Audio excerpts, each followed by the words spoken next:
Hello guys, SSC new big update. ৭০,০০০ প্রাথমিক শিক্ষকের চাকরি অনিশ্চয়তার মুখে, দুর্নীতি মামলায় হাইকোর্টের পর্যবেক্ষণ।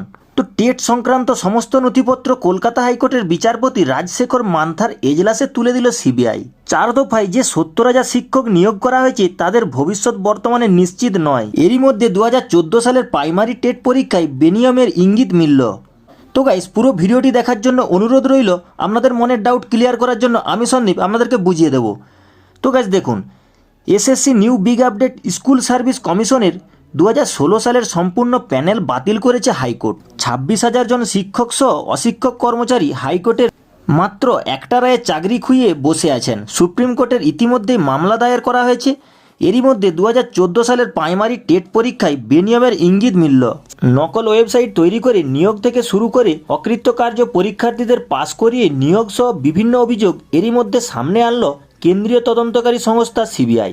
2014 সালে প্রাথমিক SSC new big update TET সংক্রান্ত সমস্ত নথিপত্র কলকাতা হাইকোর্টের বিচারপতি রাজশেখর মান্থার এজলাসে তুলে দিল সিবিআই। সিবিআই এর দেওয়া রিপোর্টের ভিত্তিতে পর্ষদের কাছে উত্তর চেয়েছিল আদালত। পর্ষদ নিশ্চুপ থেকেছে প্রাথমিক শিক্ষা পর্ষদের উপর, তাই ক্ষুব্ধ বিচারপতি। 2016, 2020, 2022 এবং 2024 সালে প্রাথমিক শিক্ষা পদে নিয়োগ করা হয়েছে 2014 সালে প্রাইমারি টেট পরীক্ষার ভিত্তি করে। তো এই টেট মামলার ফলাফল নেতিবাচক হলে এর উপর ভিত্তি করে হওয়ার সমস্ত নিয়োগ মামলার অস্তিত্ব বিপন্ন হবে বলে শুনানিতে পর্যবেক্ষণ বিচারপতি মান্থার। প্রসঙ্গত, কয়েকজন চাকরিপ্রার্থী 2014 সালে টেট পরীক্ষায় দুর্নীতি অভিযোগ তুলে হাইকোর্টের দ্বারস্থ হন।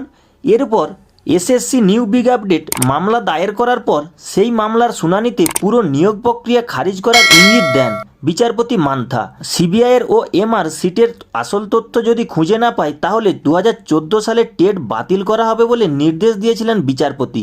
এরপর 2014 সালে টেট মামলায় আরও প্রার্থী যুক্ত হওয়ার আবেদন জানান।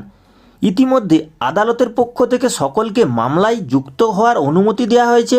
মামলার পরবর্তী শুনানির পূর্বে হলফনামা জমা করার নির্দেশ দিয়েছেন বিচারপতি। 8 সপ্তাহ পরে মামলার শুনানি। তাই আপাতত 2014 সালের SSC new big update TET পরীক্ষার উপর ভিত্তি করে পরপর 4 দফায় যে 70,000 শিক্ষক নিয়োগ করা হয়েছে তাদের ভবিষ্যৎ বর্তমানে নিশ্চিত নয়। প্রতিবেদনে উল্লেখিত সকল তথ্য বিশ্বস্ত ওয়েবসাইট সূত্রে প্রাপ্ত। তো গ্যাস, এটাই ছিল এসএসসি নিউ বিগ আপডেট। তো গ্যাস, আজকের ভিডিও এই পর্যন্ত। ভিডিওটা যদি ভালো লেগে থাকে ছোট্ট একটা লাইক করে দেবেন। আর গ্যাস, এরকমই নিত্য নতুন আপডেট সবার আগে পাওয়ার জন্য চ্যানেলটা সাবস্ক্রাইব করে যাবেন।